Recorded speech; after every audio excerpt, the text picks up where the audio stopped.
So I shot one lens for a month.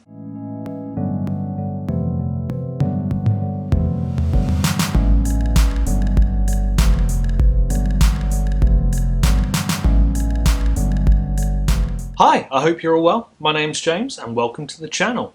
Today I'm going to talk about the One Lens 1 Month Challenge, of which Becky Denese from, I always go to call them Nikon at Grays. It's Grays of Westminster. So in the Grays of Westminster live streams throughout January, one of the things that Becky, one of the members of staff who works there, challenged people to do was try and use just one lens for a month. She used the 50 or the 55mm f1.2. So my birthday's in December, so between my own money and some Christmas and birthday money I bought myself a 35mm f2 lens from mpb.com. I paid £200 for this lens, which is there or thereabouts. It's not good, it's not bad, it's just there. And I had the challenge of just shooting with this one lens for a month, no other lenses.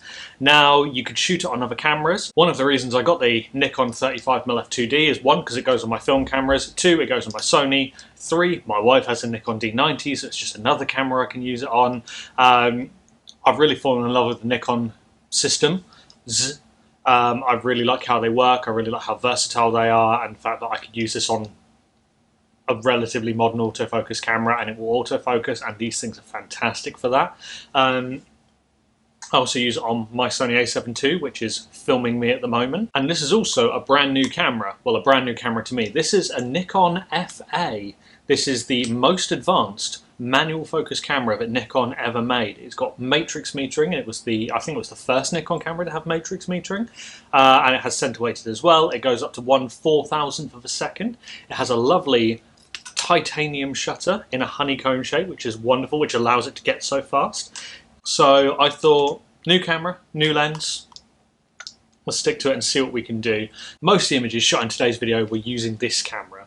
There were some that were shot on my f301, which I've now sold. I think there might have been a roll shot on my f5, and I've also used this lens on my A7 and also my wife's D90. So it's got a lot of use.